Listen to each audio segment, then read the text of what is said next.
The story of how modern cities were built is one we think we understand. Populations grew, economies expanded, and infrastructure followed. Engineers designed systems to meet demand. Governments funded construction as needs arose. This is the accepted sequence, and for the most part, it holds together logically. Until you look at the underground. This video explores historical interpretations and unanswered questions found in existing records. It does not present definitive conclusions. Because when you examine the subsurface infrastructure of major cities, not the streets above, not the facades, not the architecture, but what lies beneath, the sequence starts to feel unstable. Not dramatically. Not in a way that announces itself. But in the way a number that doesn't add up keeps drawing your eye back to the page. Consider this: the tunnel and conduit networks beneath several major European and American cities.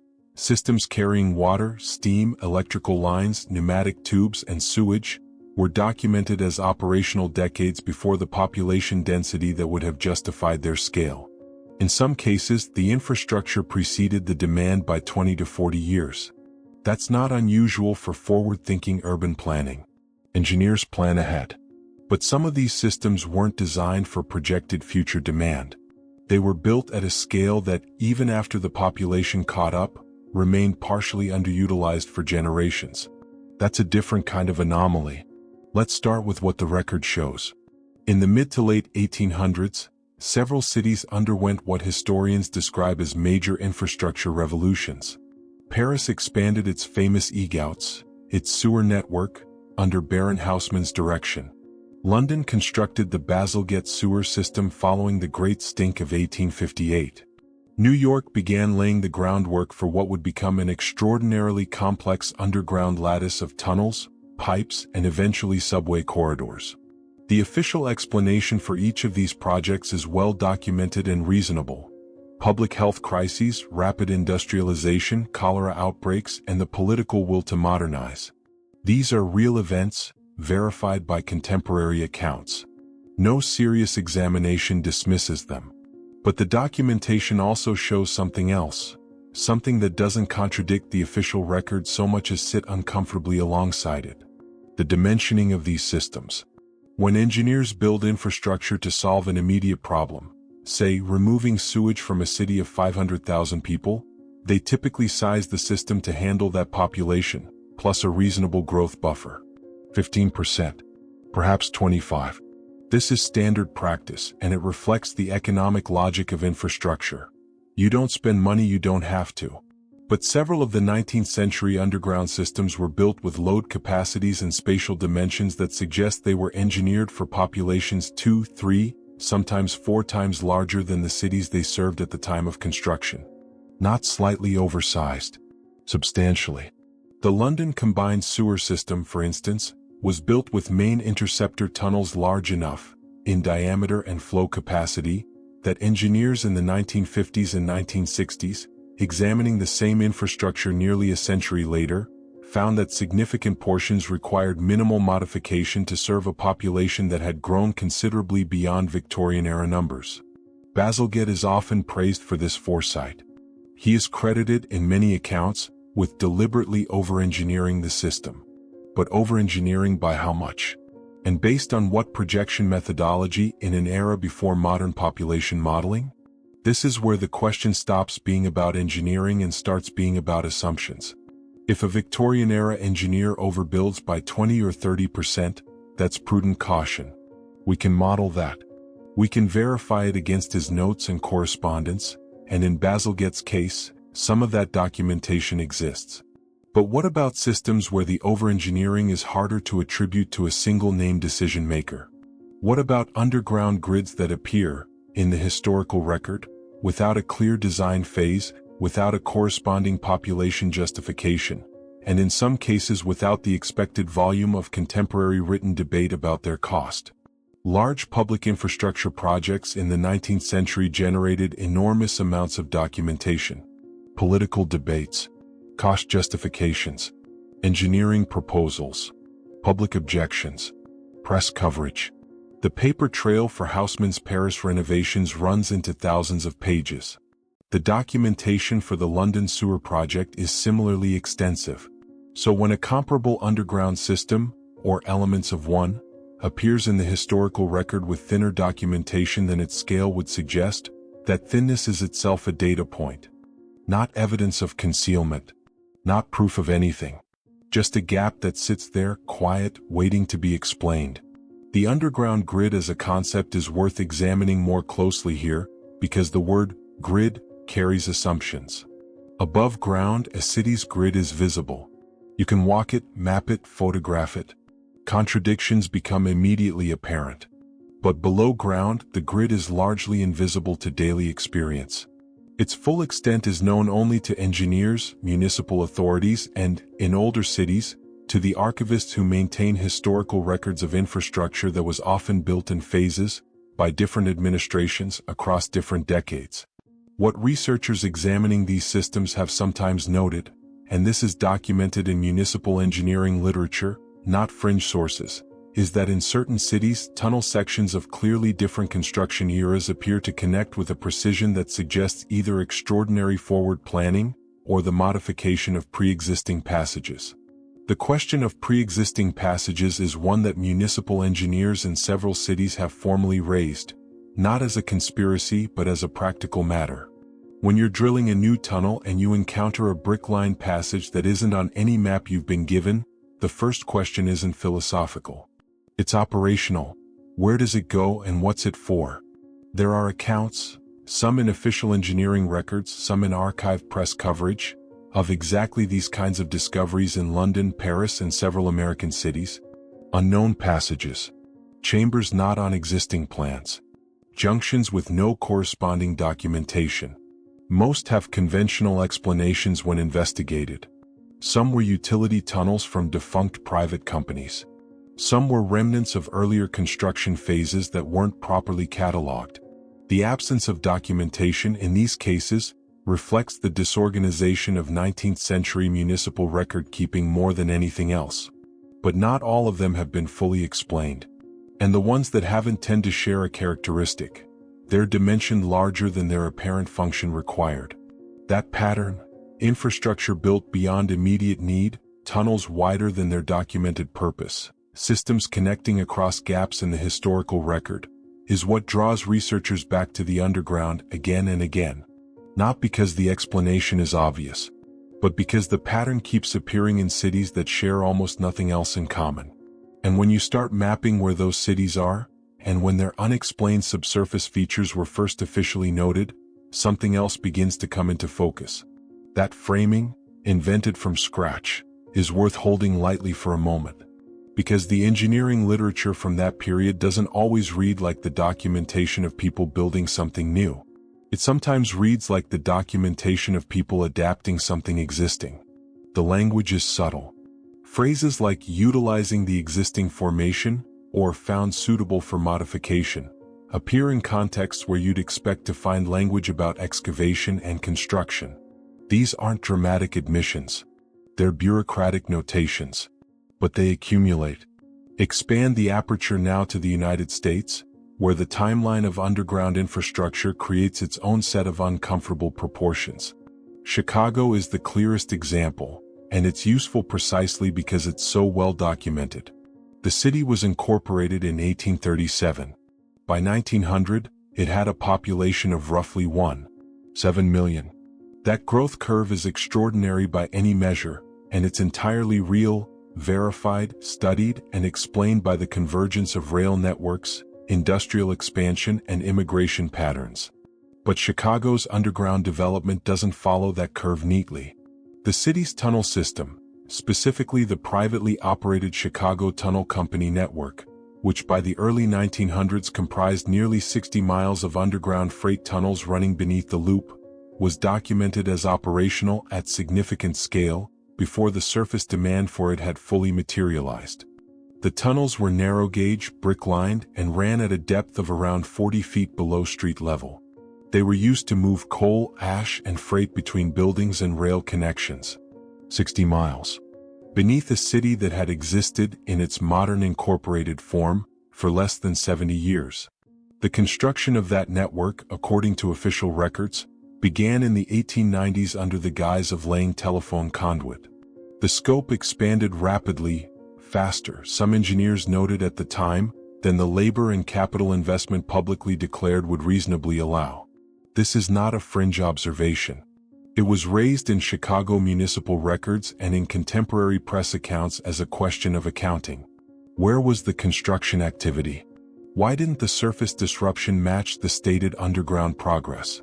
The official explanation that eventually settled was that the tunnels were built in sections, quietly, using a boring method that minimized surface impact. That explanation is technically plausible. It doesn't fully resolve the accounting discrepancy, but it's reasonable enough that it closed the inquiry.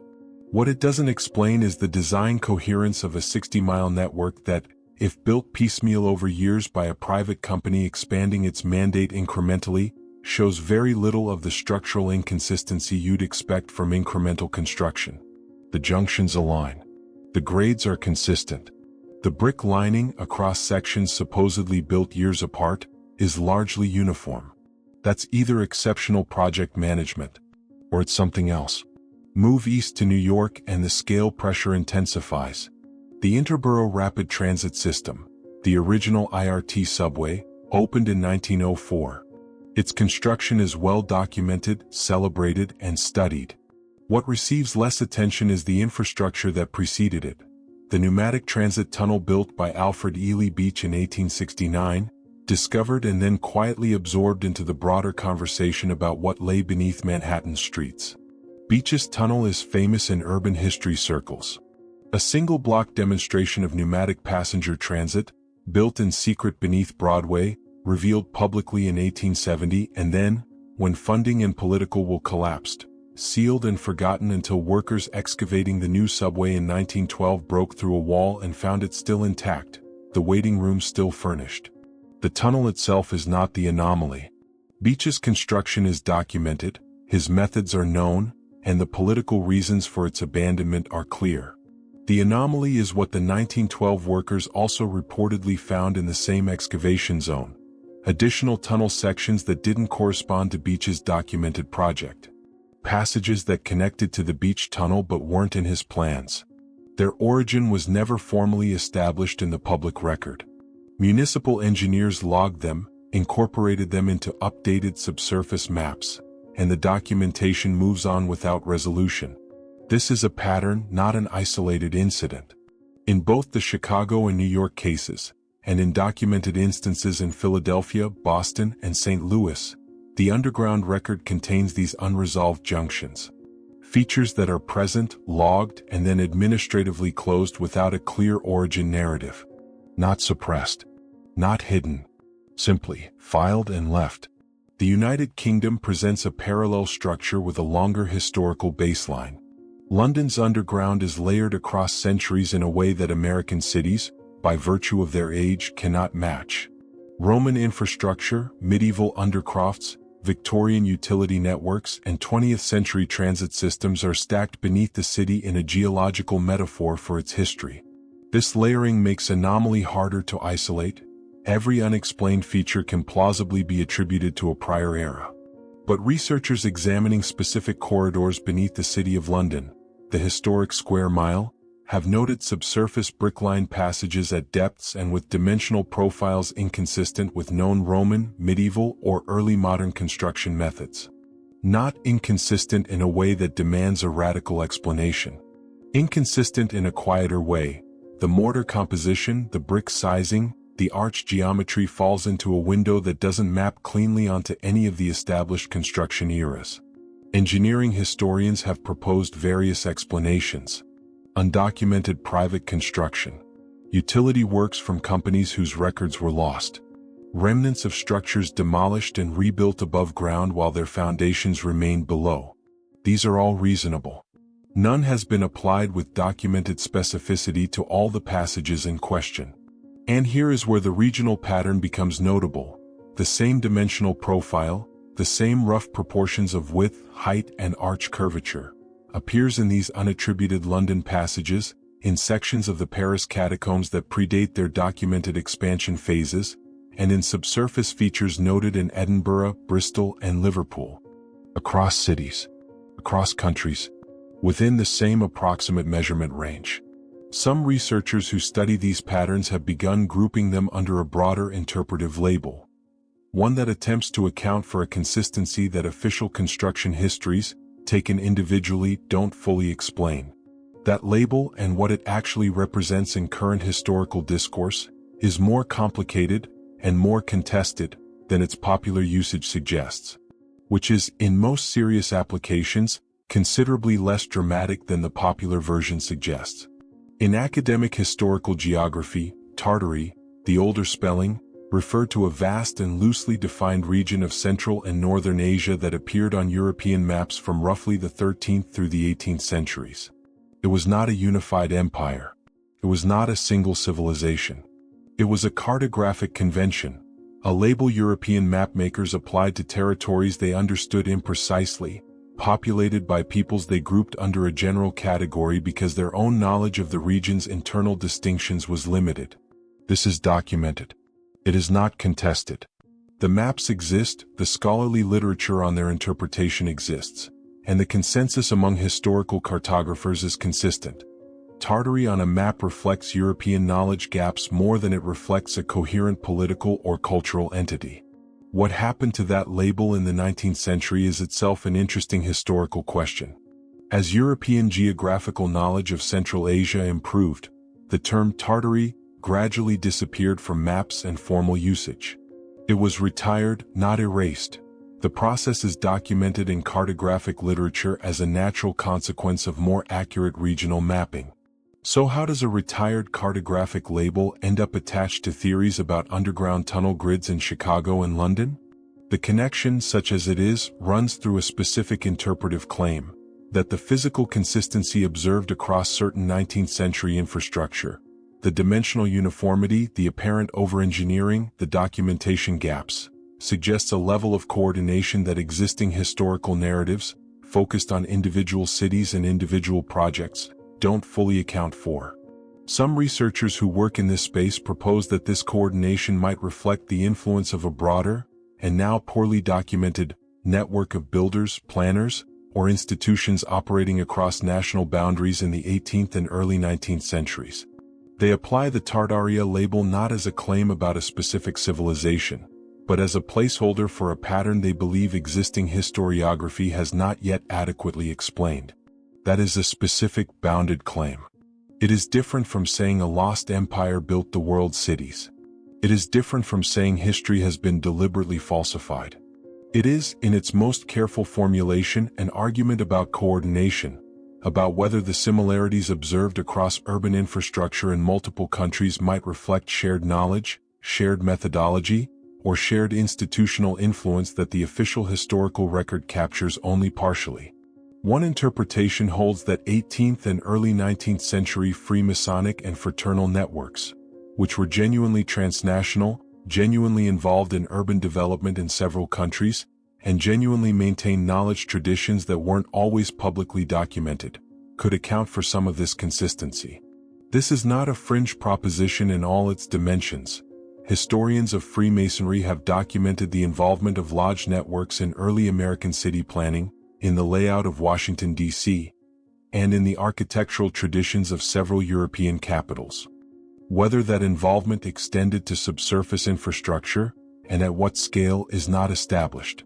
But it's a line of inquiry that operates within recognizable historical methodology.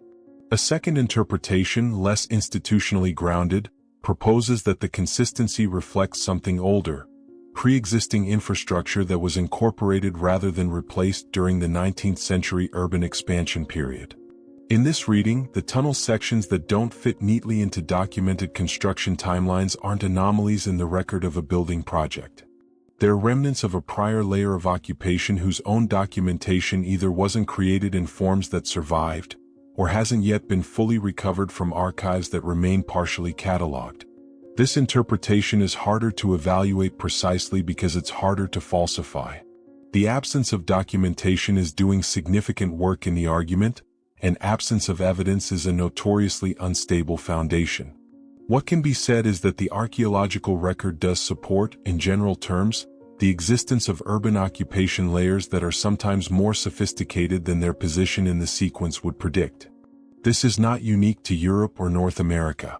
It's a recurring feature of long-occupied urban sites globally, the discovery of drainage systems, road networks, or structural foundations that precede the civilization credited with their construction by margins that complicate the standard timeline.